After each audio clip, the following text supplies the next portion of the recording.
There you go. I hadn't recorded. So 3.6 billion dollars worth of Bitcoin was stolen. 69,000 Bitcoin. That's a pretty wild number. These kinds of things happen in crypto all the time. I mean, um, this is just kind of crazy shit that happens in cryptocurrency. So always be careful, guys. I mean, this was like a one-off kind of thing because they were targeting specific investors, but yeah, that was a pretty wild week. And this is literally just like another Tuesday in cryptocurrency. We also have, if you want to go on to the next one. So I'm sure a lot of you guys know about Binance. Another big thing that's happening with Binance is that it seems like they're getting kicked out of several different countries. If you guys are US investors, you know that we can't access it here in the US, Binance. They do license their name to another exchange here, and it's known as Binance US here, but it's just being licensed to another exchange. So it's not really Binance actually operating here. And Binance themselves, it's the biggest crypto exchange in the world. But right now, they're dealing with a lot of regulatory backlash, I guess. You're seeing it there in the UK, where they're being warned that they're not working within the law with regulators to be able to operate in the UK. They're also seeing issues in Japan, where they're potentially going to be kicked out of Japan as well. So we'll have to see what happens with Binance, especially being the biggest crypto exchange, what that's going to do to the liquidity in the market. If anything, it's just going to start flowing into other exchanges. I mean, exchanges like have been huge, they've existed, and then they just disappear. So unless they start tightening up and working with regulators, or doing something similar to here in the US where they license their name, we'll see what happens. But that's something that's going on with Binance right now. Coinbase, if you want to switch over to the Coinbase tab. So Coinbase. We don't. I didn't pull that one up. Oh, you didn't pull it up? Oh well. No, I didn't pull that one up. That's fine. I'll just hit up on it real quick. Coinbase is doing I like Coinbase because they're doing like really big moves in crypto right now. And one of the things that they're working on is a project called Solidify, which will essentially allow them. It's going to be a technology where projects will be able to audit all of the code in the cryptocurrency protocols. So normally, if a project needs to have their project audited so that it's secure and you want to put your money into it, they have to go through an audit firm, which they pay to look at their code and just kind of get like a stamp of approval to show that it's all safe. They're typically paying anywhere between $100,000 to $500,000 to pay for that service, which is absolutely nuts. So what Coinbase is working on is a tool that's going to be able to audit all of that automatically. So it's going to be extremely cost efficient for a lot of projects, and it's going to allow easier security.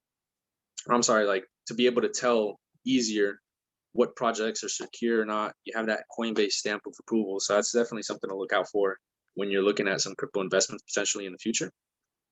I do want to add in terms of Binance and what they're going through. And that kind of plays back to what we said about having different exchanges set up just in case the exchange that you usually go to, is having problems, regulations, and sometimes they're going to halt trading, or what we saw with Robinhood and GameStop and everything like that could happen in crypto exchanges. So you want to have multiple exchanges where whenever you want to buy something or sell something, you're able to do it easily in case the exchange that you use is going under issues. What exchange are you using right now, Saeed? Me? I have Coinbase, I have crypto.com, I have Coinbase Pro, I have FTX, both the US international, I got Binance, KuCoin, and then I have Kraken.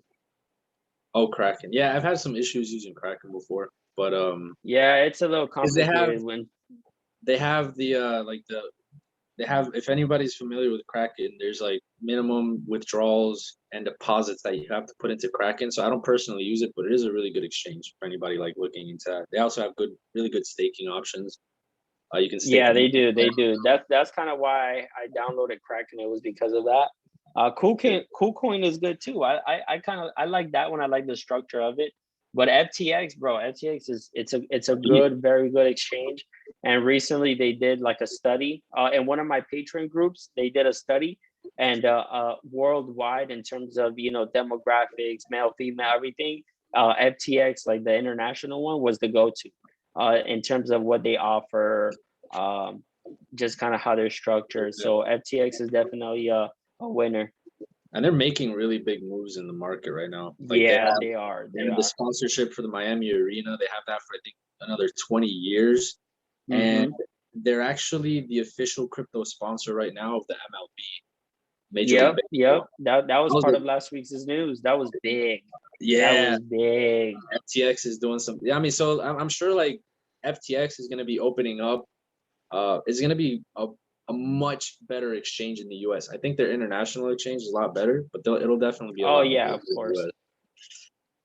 But that also demonstrates a lot of security with using that exchange, in terms of the adoption, and also in the Yeah. value of it, because it takes the arena to start accepting like the FTX token for their games, and that's going to obviously drive mass adoption. So we'll stay vigilant with their token and what they're doing.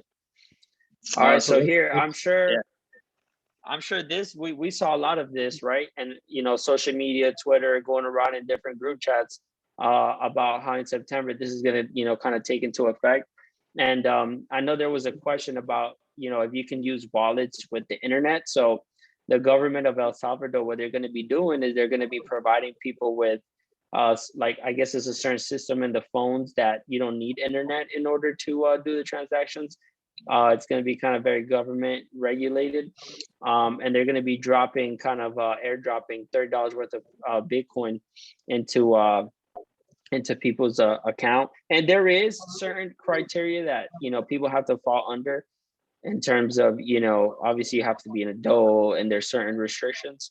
But this is definitely moves that El Salvador is making to kind of show the adoption aspect of it, and how they're doing it and how they're going about it. So it's interesting to see, after passing the laws, kind of like what action they're going to be taking. And that's kind of what I wanted to see. I wanted to see what the adoption and how they were going to go about it. And as we're seeing it, and I'm sure, people watching on the sidelines in other countries, I also read Paraguay is also going to be putting together their bill and passing it through. And so we're seeing other countries doing the same, and obviously El Salvador is the one driving the car here, and they're at the steering wheel kind of driving it, and doing everything. So that's gonna, and I also came across some news about there's gonna be a Bitcoin conference in El Salvador towards the end of the year. So that was kind of talked, and that was talked about when we were listening to I think Stella was part of this conversation when they were passing the bill, and they were on Twitter, on I think it's Space, right? Twitter Space. And they yeah. were talking, and then they were talk kind of like the people that were in charge of it were talking over the top about potentially having a Bitcoin conference in El Salvador towards the end of the year. So that's going to be, we got to keep an eye on that. I wouldn't mind taking a trip down there to see what they got going on. And there's a lot of videos too, surfing, in terms of like how they're doing it. And I don't see this being publicated a lot, and kind of showing people kind of the adoption and like the way that it's going. But there's videos out there of people going into the grocery store and scanning the QR code and sending Bitcoin back and forth. So that's the type of things that you don't really see, because they don't want you to see that. So just kind of take that into consideration, that there is adoption going on. They're already using it. It's already being a thing. All right, let's go here. I know Alejandro wants to touch upon this very Well, bullish news. well, I wanted to answer what Stella said real quick. Yeah, so I she didn't asked, read. so Stella asked if does El Salvador set up or provide the citizens e-wallets? So yeah, it's called the Chivo e-wallet. You have, as soon as you sign up for it, you have to do KYC, which is know your customer, and it's basically just providing your identity. So what they'll have to do is just put all their, their documents in so they can prove their identity, and then they'll get access to their first $30 in Bitcoin. So that's what they're doing for their people. I also read an article where it said they were going to be buying a few $100 million in Bitcoin. I imagine, it's just like really ramping up. I thought it was really cool. So that's what they're doing with those wallets. And last piece of news that we have is the Ethereum upgrade coming up in July. This is the thing that I'm most excited about, because it's completely changing the way the fee structure works with Ethereum. So without getting too deep into it, the way that fees work right now in Ethereum is kind of like an auction kind of base. So whoever pays the most fees, and if people keep paying those higher and higher and higher fees, the fees are going to stay really high.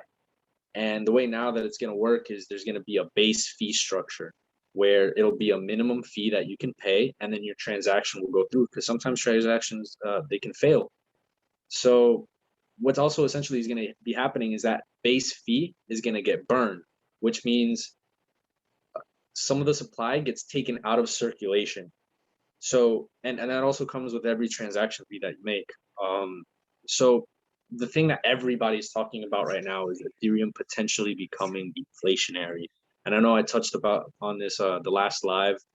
For anybody who wasn't here in the last live, it becoming deflationary essentially means the amount of burn, the amount of tokens that are taking out of circulation, reducing the supply.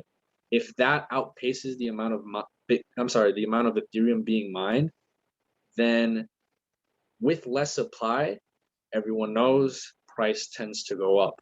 So that's something that could potentially be happening with Ethereum. They're testing it right now. It seems like it's happened a few times. It's kind of like it's been deflationary and then inflationary. So it's been a little bit up and down, and it tends to become deflationary when there's a lot of congestion in the network. So we'll see what happens. But I'm particularly excited about that because it's just a really big bull sign, I think, for this year, especially because a lot of people are also assuming that Ethereum is going to just skyrocket in price, and hopefully this will be a big pusher in the whole crypto market as well, because we're also starting to get to a point. I think we're going to eventually move into a point where it's not just going to be Bitcoin moving the entire market. It's going to be other things like Ethereum. And if this market cycle continues the way that we were seeing it before, it just keeps pushing and pushing, maybe Ethereum is going to flip Bitcoin and become number one. I think it's possible. I don't know what you think about that, Sahid, but maybe you think Algorand is going to take over. I'm sure it will. No, but I have read and come across a lot of videos and research about how everybody thinks that Ethereum could potentially overpower Bitcoin and be valued more than Bitcoin. And I mean, in my opinion, I think it's very possible, but I also believe that those people that are Bitcoiners and all they like is Bitcoin, and they're people that are holding, that have been holding, and that are going to continue to hold. And I think it's hard for a lot of people that are 100% Bitcoiners to make that shift to other stuff, because obviously it's something that they believe in and they've been by for such a long time. Yeah. So I kind of see it a little bit being a little more difficult of 100% Bitcoiners shifting over to maybe Ethereum or other projects, but it's possible. I think also the capabilities of like Ethereum and their blockchain, what you're able to do on it, obviously drives people towards it, and I've heard about it being a store of value as well. Ethereum? Yeah, absolutely, man. I mean, especially if the price keeps going up like it has, it'll definitely be. I mean, people have like compared Bitcoin to being digital gold, and then if they've said Ethereum is like digital oil. So there we go. So I just kind of wanted to run through Messari just to kind of like get an over the top look of what price action and price movement we've been having. So we'll start here with Bitcoin and we'll look at like the week. So it's been staying pretty, sideways. As you can see, we had this dip here. This is when we obviously touched the 29,000, 28,000. This was huge. I kind of got in on some positions on this low side here. I think a lot of talk about Bitcoin below 30, below 30. That's the perfect buying opportunity, and in my opinion. I'm not a financial advisor. Don't take this as financial advice, but anything below 30,000 for Bitcoin is a great entry point. And this is and it usually rejects very strongly when it hits 28,000. And I think it also has to do with, and I think I mentioned kind of over the top this in our last live, but we spoke about how, there's a lot of FUD going on right now and is driving the price down, and we're seeing, the 28, 29 really going low, but then it bounces back up. And this has to do, and it ties in with these financial institutions putting out the wrong message and the wrong information out, and it's getting people scared and worried. And I think that, like me, for example, when I kind of started getting into it, we were at the 2 trillion, 2.04. So we were up there, and we came all the way down to 1.29 trillion.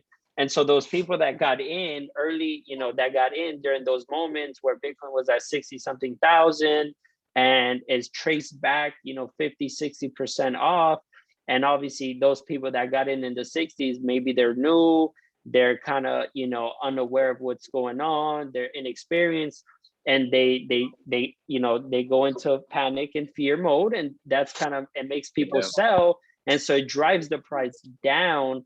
And then that's when these big institutions come and pick it up. And that's why you see literally Bitcoin, like I literally sit in front of the computer and I watch 28, 29, and then we just shoot to 33, we stay there, then we come right back down. So it's just been a lot of sideways action. And that's why I say anything below 30, like that's an amazing entry point. You know what I think? I also think, like, there's this, especially now, there's so much heavy manipulation going on in the market. I mean, if you really like take a look at some of the daily charts, it's so sporadic the way that Bitcoin has been moving. And it's pretty obvious, like, the amount of manipulation that's going on in the market. And it's just these big players that are driving that fear into the market. So I totally agree. Bitcoin in the low 30s and below 30 is an absolute steal, especially right now. And you know what, something also interesting that I thought was, speaking about the FUD, like China, I mean, I'm sure everybody's aware about the China FUD, how China's been banning Bitcoin miners. Miners are leaving China in droves. If you guys have been on Twitter, maybe you've seen some videos of like the Bitcoin farms just completely empty, and all the miners, emptying everything out and just jumping ship. And so that's caused the Bitcoin hash rate to fall. If anybody, and Bitcoin hash rate is essentially the computational power that's being added into the network, is like how much computational power is in the network. And if you were to look at the chart, it's just completely dropped.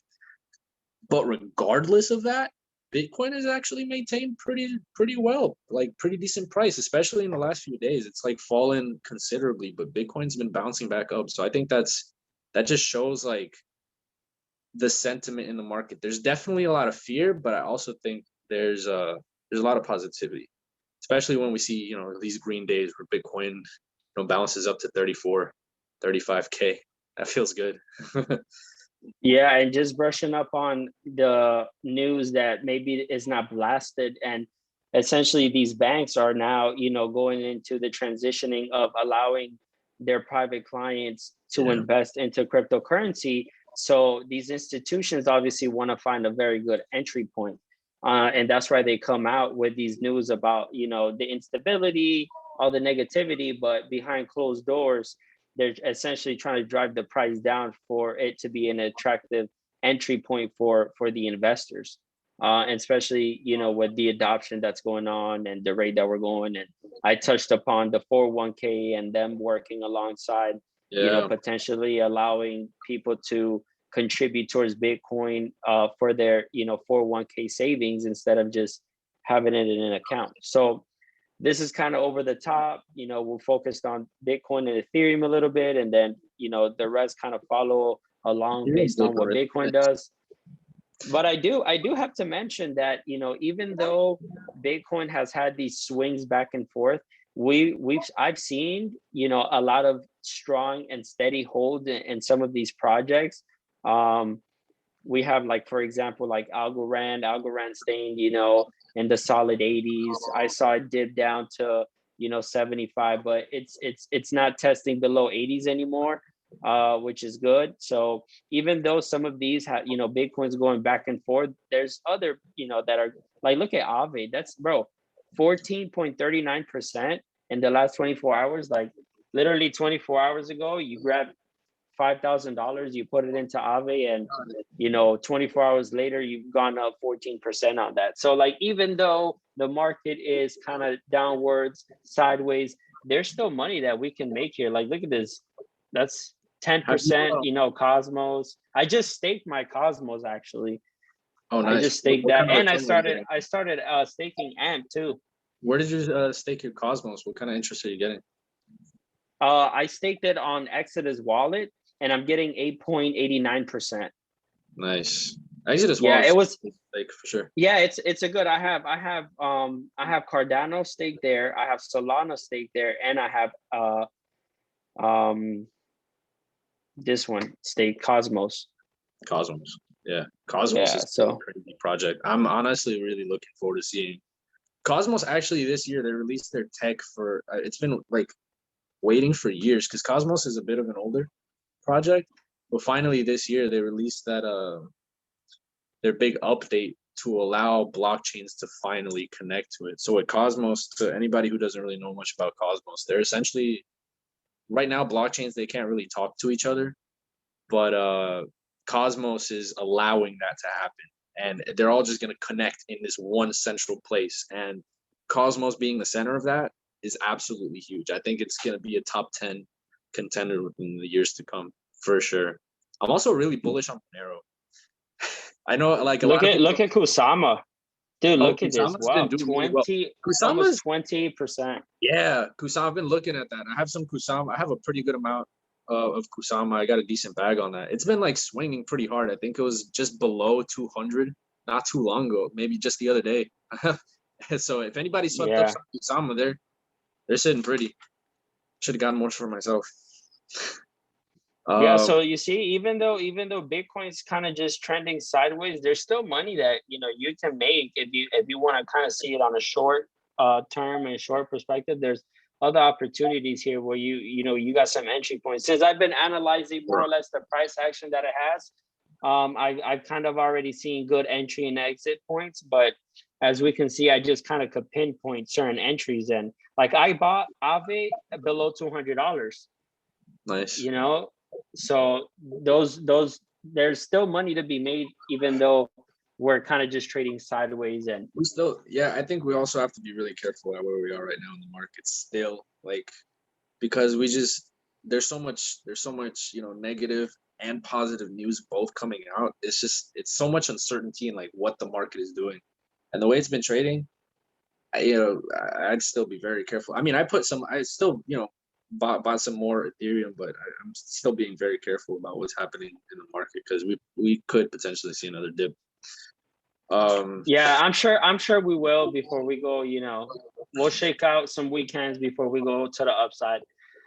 So that's kind of it for news, kind of just an update overview. Just kind of, it was a good day to show this, that, even though it's been sideways, we're still seeing insane movement, 14%, 18%, 11%, 12%. So there's still money to be made, even though, we just kind of been staying sideways with Bitcoin and Ethereum. So we'll go into some, questions and answers based on the previous live that we had, where we Yeah. spoke about exchanges and wallets, kind of like people that were there and set up. What was the shift? Did you guys get it done? Was it confusing? And what questions do you guys have? And it doesn't have to be from last call. It could be just questions about and any investments, anything you guys want us to look into, anything. Yeah. Just you can raise your hand and I'll just pick somebody and we'll just go over whatever you guys have in mind. Because I know there were definitely some people that had some questions earlier. So if you guys have any questions, just let us know. I mean, that's really why we're doing the live today. Because I know some people wanted to ask some questions. So whatever you guys are feeling, if you guys want to look at some projects, just let us know. And we can go over that stuff. So you can just raise your hand, and I'll just pick up whoever wants to talk, or just unmute yourself.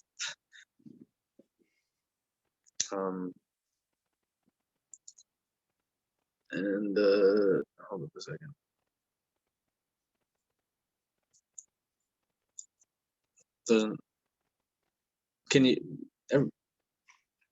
Is everybody good with questions? Maybe.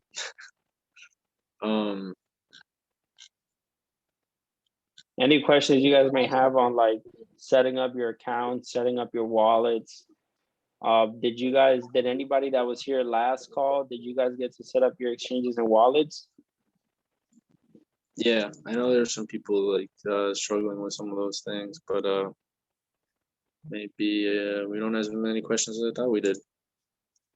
We did have some people asking us some questions before about like wallets, a little bit about trading and like shorting and stuff. So, I mean, if you guys don't have any questions, we can just move on from here. What is this? See, hold up.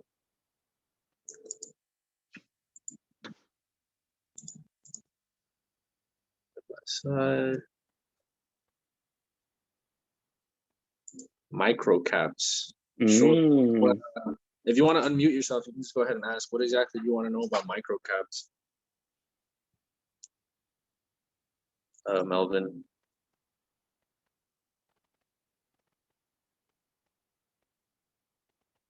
So decide on crypto to buy. Yeah, I think Saeed can probably get into that a little bit. Phil. But Melvin, I mean, we'll answer Melvin's questions first, though. But I mean, what exactly do you want us to get into in regards to the micro caps? Do you mean like research? Do you mean, what are we looking at? Maybe some investments that we're looking at. I'm not entirely sure. Can you hear me? Yeah. No, I'm just asking like, what are microcaps? Like you told me the other day, like I should look into microcaps, but I didn't really know what microcaps are. So there isn't like I guess like a general rule as to like what a microcap is, like not like a strict rule about it, but I guess you can consider a microcap anywhere with like any token that's maybe less than $100 million in market cap. So let me go ahead and I'll share my screen.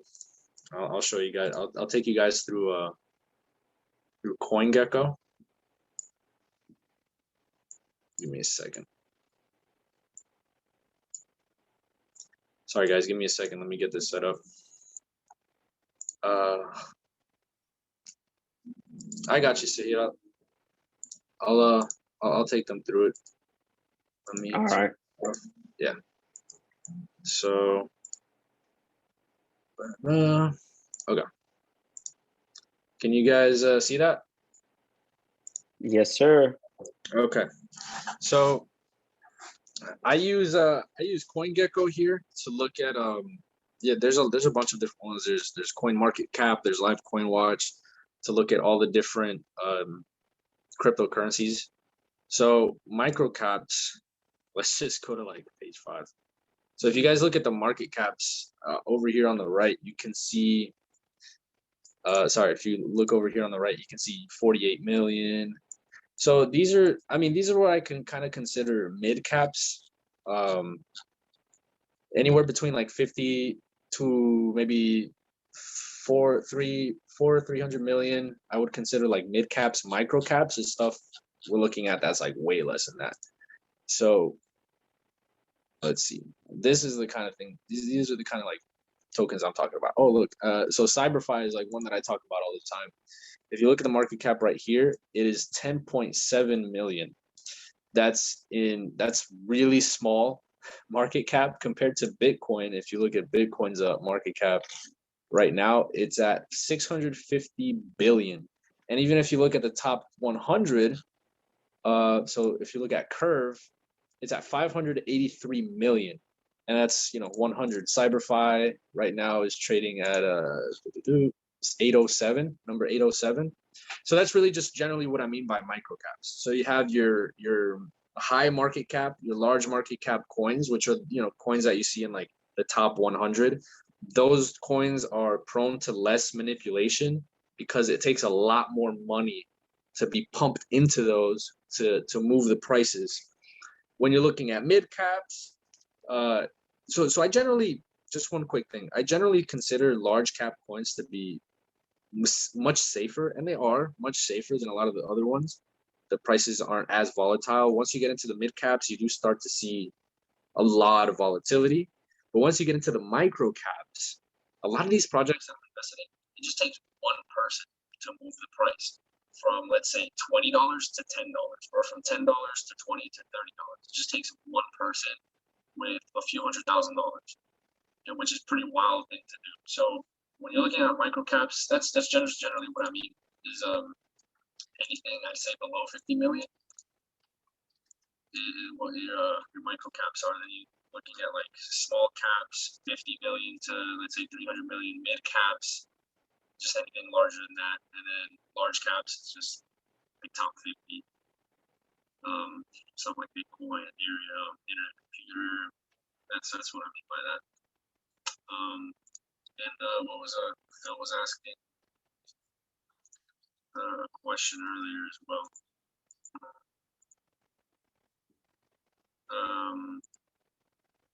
Is my audio okay? You sound weird. What does it sound like? Hard to describe. Is it a little robotic? Yeah, a little bit. Oh man. Okay. Second. Okay. So Philip was asking if we use any indicators on the chart to decide on crypto buy. So Philip, it depends on how you're how you want to approach it. Are you looking more for like day trading within the day, more or less, or are you just overall kind of what's a good entry and exit point? Because for like depending on what approach you want to take, it's kind of like I would use two different resources.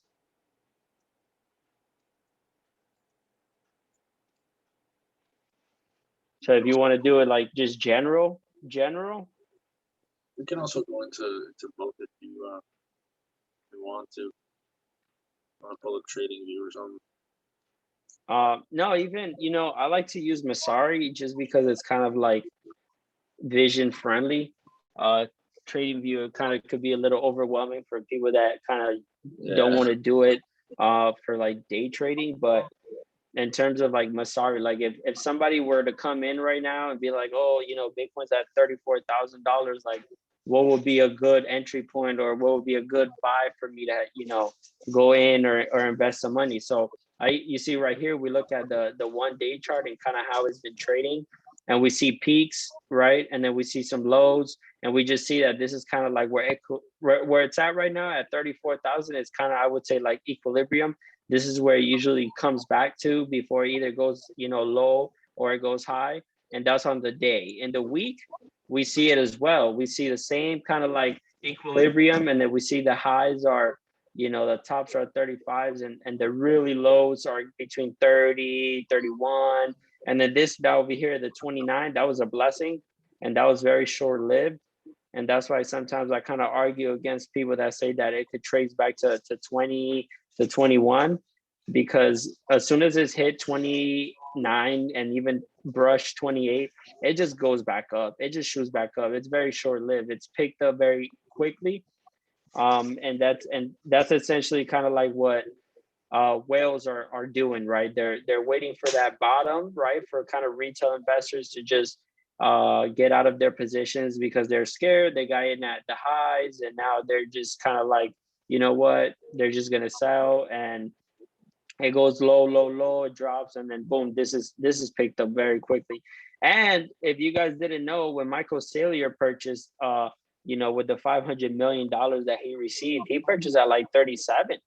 at an average of 37. So he's like losing. He's been losing money. And then in the month, like this, I mean, obviously in the last month, obviously the top, we were seeing 43, and then we came down to 29. So between 29 and 43, and then you could start at the day, okay, seeing what the highs in the day and the lows are in the day, that you just kind of like start looking at a macro perspective. And then if you just were to ask me, like, is this a good entry point for Bitcoin? Like, obviously it's hit $65,000.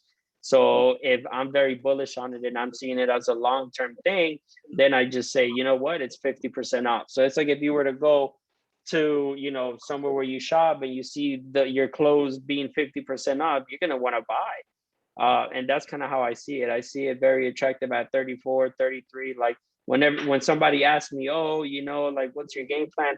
I'm just accumulating. I'm just grabbing, you know, whatever money comes in.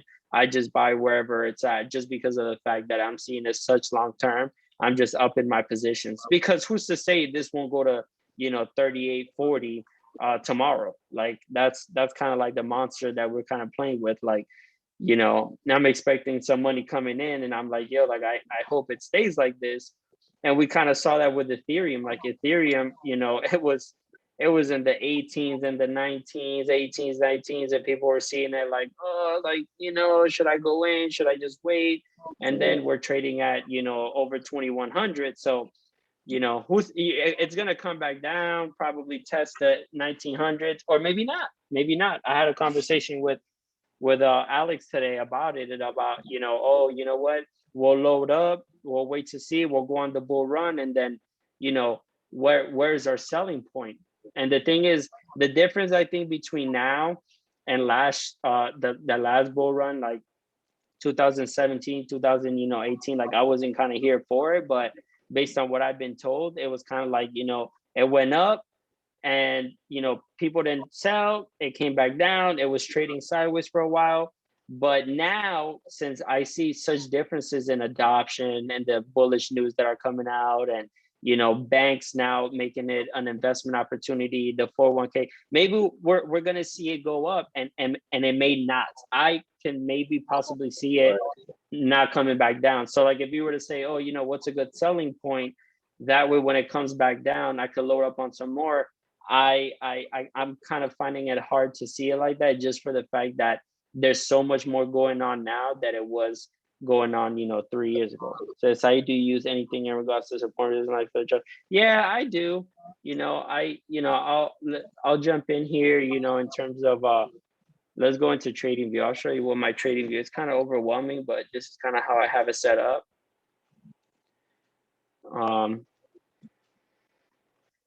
So I'll show you here a little bit, kind of what I look at just over the top. So all the red that you see right here next to are the positions that I have. So these are all the ones that I have. And then the ones that are not are just kind of what I'm looking into and, you know, potentially putting some money in. So I have these different indicators, and like it could be, you know, a little overwhelming. I took a course to kind of understand these things, but kind of the pink right here in the bottom, as you can see with the TTM squeeze, that's kind of like overselling. So when I kind of start seeing that, I see that it's being oversold, so the price is kind of coming down. And then I use obviously RSI, that kind of shows me more or less, you know, when it's also oversold or overbought. And then up here with the MACD, usually what happens with the crossing of the lines is that it usually, you know, switches from people overbuying or overselling, just kind of over the top. But these are, you know, I don't want to get too detailed into it. Like that's something that, you know, me and you could do on a personal level because it is so much. But this is just kind of over the top. This is how I have it set up. And, you know, yeah, what I like using, and I will show you this, and we could see it, like, I don't know, from this time frame, what I do use a lot is I do the Fibonacci replacement. So I go from like the top to like the low right here. And this is kind of just like using this time frame. This could go on a macro perspective. This could go back a month, 2 months, 6 months. But I see that, so 0.50, like this line right here halfway, this is usually equilibrium. So this is usually what it usually always comes back, like comes to, right? And then if it goes below that, anything in the red is a good entry point. And we could see here, like if we look at the red part and we start looking back, this is all, you know, in the 34s. But I did this right here in this time frame, so it doesn't show much. But if I were to extend it out like a month and I were to do this fib replacement, you could see that the red area is usually a good entry point based on the, you know, the high and the low from 1 month. So I like this too. That kind of tells me more or less what's a good entry or exit point. And obviously you could look at it in a micro perspective, which is on a day or, you know, in a couple hours, or you could see it on a macro perspective, which would be, you know, like a couple months, a couple months back or a year, you kind of see the movement that it has. So that's why I say, like right now on a micro perspective, we saw that we hit 64 and we came down to 34. So somebody seeing it at 34 is like, oh my God, it's so expensive, 34,000 for one Bitcoin. But on a macro perspective, we hit 64,000. So who's to say that we're not going to hit that again? So it all depends how you want to do it. If you want to, you know, day trade it, swing trade it, you kind of start seeing what's a good entry and exit based on just looking at the charts like over and over. If you hop on Masari and you sit and you kind of see like on a weekly basis kind of what it goes up to and what it comes down to, you'll start recognizing what are good entry and exit points. I don't know if that answers your question. That was more than expected.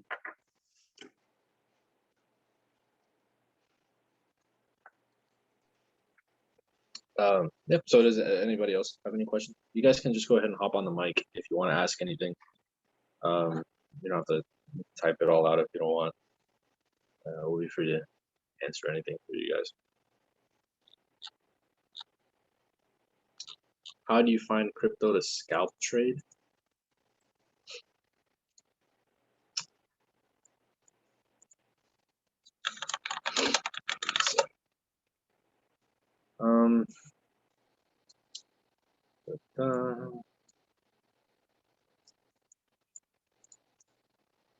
So,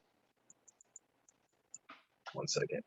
I'm not really much of a scalp trader. I don't know if you guys were into that too, and how do you like to read? Yeah, I mean, I am also a bit of a long-term investor. So the scalp trades, or also just like the quick trades. I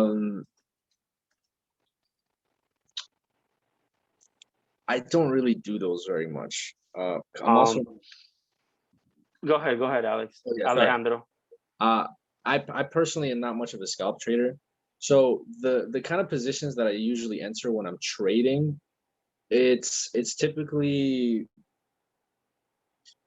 cryptos that I'm seeing opportunities with when it comes to news or when it comes to token pre-sales. So there's these things called IDOs where you can essentially be an early investor into a project, and you can invest into that before it gets listed publicly on an exchange. So that's something that I do. And once it does get listed on out, there's usually a lot of volatility in those during those times. It's like an IPO when a stock gets listed on the exchange for the first time. There's always an incredible amount of volatility. So you can really profit off of that.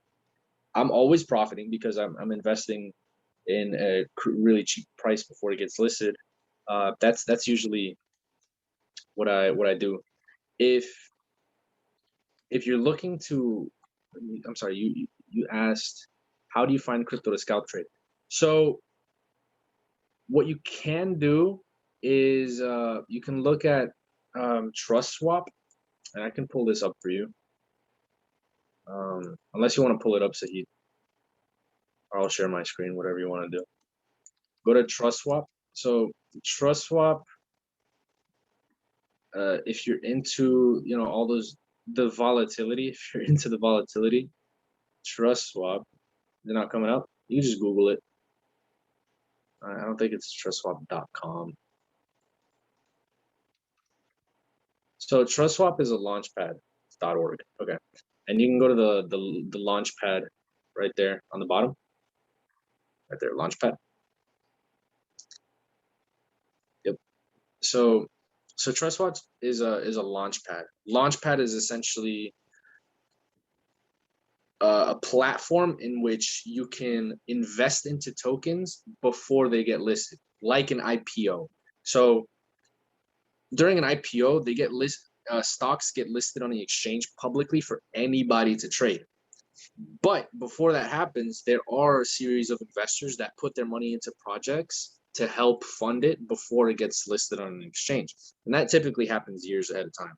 But when it comes to cryptocurrency, these IDOs, their main purpose nowadays is mostly marketing, but because they can get a lot of venture capital funding, but they allow people from the public, any old Joe, to come in and buy tokens at a much cheaper price before it gets listed. So if you look at some of these projects, well, I don't think these have been listed. You can scroll down a little bit and we'll look at some of the other ones. Okay. So if you look at some of these projects, you can see the prices in which they were initially sold at. These were probably during the bear market, so these are probably not that well. If you want to keep scrolling down a little bit. Okay, we can leave it there. So they're incredibly lucrative. The thing about these projects is that they're not typically available for US customers. So if you are able to get into this, if you're living outside the US, you have access to this, you can see some of the returns that you can get. If you look at Verso on the left, the initial price, 5 cents, all-time high price, 29 cents. And those all-time high prices are usually what you see during listing. So if you manage to get into the project early, let's say you put $500 into it, initial price, you get some tokens, and then you sell them at 29 cents, you're making a very, very nice profit there. That's about a 6x move. You're making a very, very nice profit. If you look at more DeFi, initial price was 72 cents. All-time high price was $3.14. That one's actually pretty nuts. That one's a pretty crazy one. So, this is very lucrative. Now, if you're not able to get into these pre-sales, what you can do is you can pay attention to when these tokens get listed on decentralized exchanges. Particularly, it can be Uniswap, it can be 1inch, it can be PancakeSwap. There's an incredible amount of volatility as soon as these get listed, and a lot of people make money this way. It is incredibly risky because a lot of the times the price can crash or it just goes up and down like crazy.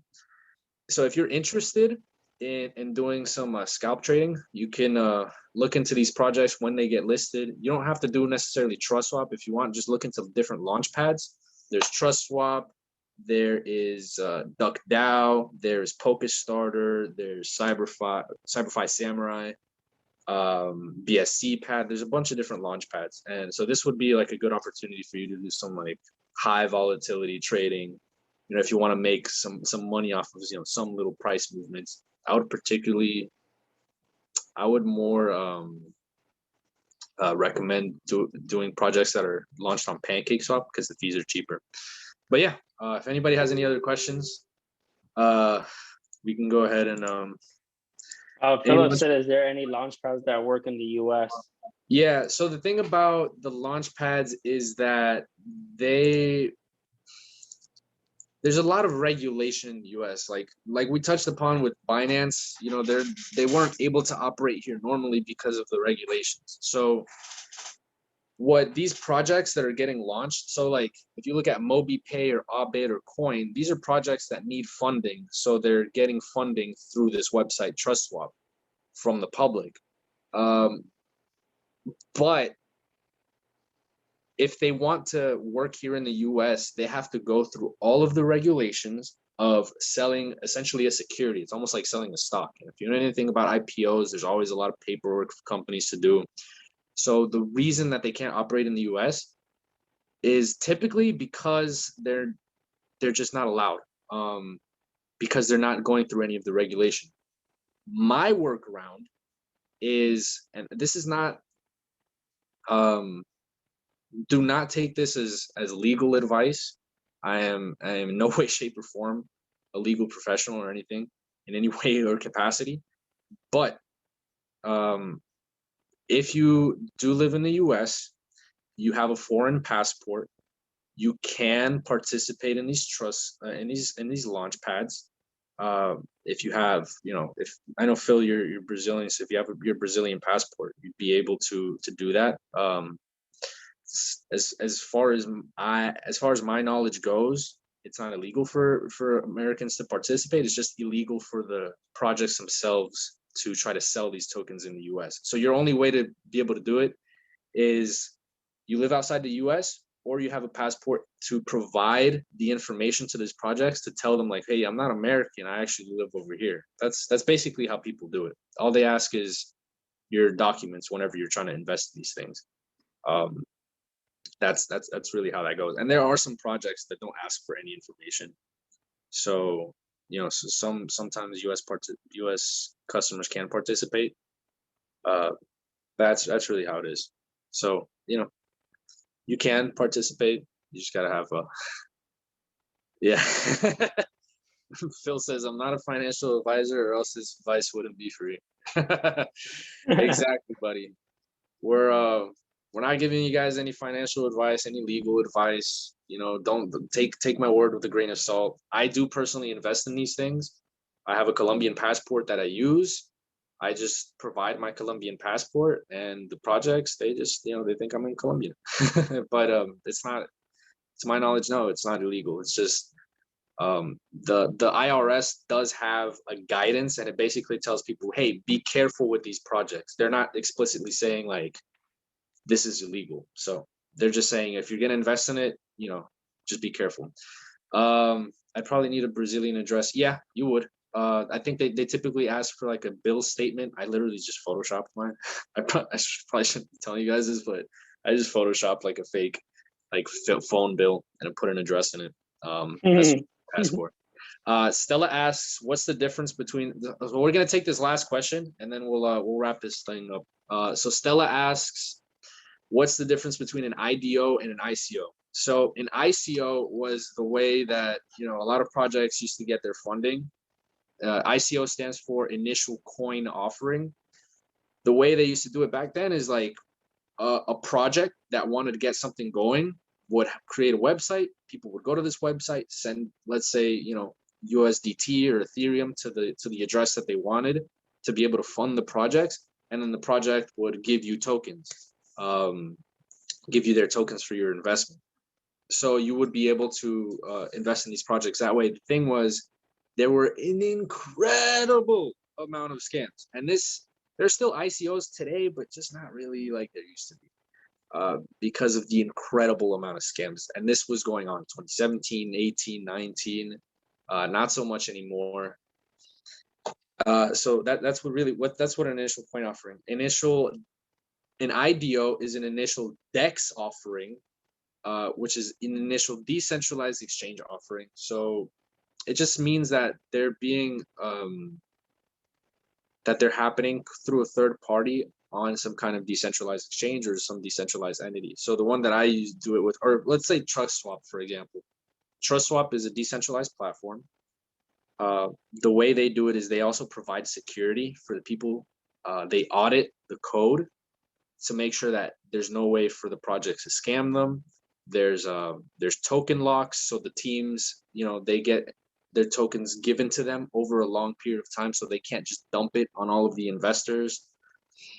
So there's security when it comes to TrustSwap. An IDO is just that. It's an ICO in a decentralized way. There's also something called an IEO, which is an initial exchange offering, and these kinds of crowd funds, they happen on like Binance or KuCoin.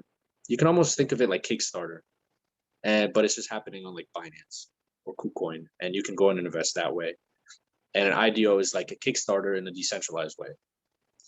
And an ICO is a Kickstarter, but directly with the project that's launching those tokens, which is incredibly risky. I wouldn't recommend it. What was that you were just pulling up, Flexa? Oh yeah, so this is where I'm staking my AMP. Oh, nice. Yeah, so connect the wallet, and I'm using Trust Wallet, and then I scan, I connect to my Trust Wallet, and this is where I'm staking AMP. Okay, yeah. So for anybody curious where to stake your, I did. Someone did ask about that some while ago, right? I think in the chat. That's Flexa.network. Cool. Yeah. So Nice, yeah. so I guess those are all the questions we'll be taking today. I'm glad everybody joined up. It's been real nice. We went over some news. That's I think that's something that we'll be doing from now on. Majority of these coins require a certain limit to be able to stake. It depends. Some, It depends what you use. It depends what you're staking. So yeah, some of them do require like a minimum. For the most part, a grand majority of them do not. There's usually a minimum if you want to run a node to help run the network, but apart from that, typically there's no minimums. So I'll let you close this out, Zaid. All right. Well, thanks everybody for joining. We're going to be. I want everybody to kind of like throughout the week in the chat, just kind of share what you guys want us to go over next week. I know last week we were just kind of starting off. We try to have just a baseline. This week it was just going over some news, quick Q&A. But what I essentially want is kind of like throughout the week, anything that you guys may want help with or that you guys want us to go over, just tell us in the group chat, and we'll make sure to have it on our agenda to cover when we do these lives. Because essentially this is for you guys to get some info out to help you guys with whatever questions you guys may have. So whatever you guys need help with, if you're just starting off or whatever, just let us know. If you don't want to do it, if you want something more like one-on-one, let us know. We'll try to work with you guys. If you guys want some more like personalized, help in terms of setting up wallets and exchanges, if you haven't done so yet. But like I said, essentially this is for us to help you guys. So if you guys give us some things to go over, we'll definitely cover that for the next live. If not, then we'll still try to have something to go through, something to go over. Yeah. So thanks again for everybody for joining. I think we'll also be doing those new segments from now on as well, from the beginning, so you guys get a general sense of like what's going on in crypto, any like negative or positive news. I'm seeing a lot of positive news, so that's something we'll be going. And again, we'll make sure to invest in maybe some microphones, because Alejandrito, your audio, stress me out. This is embarrassing. Don't roast me, man. So yeah, guys, I guess that's where we'll leave it. Thank you everybody for joining. It's been a real pleasure. I love talking to everybody. Hopefully you guys bring some questions next live, so we can go over anything you guys have. I also a lot of people maybe are curious about some projects sometimes. So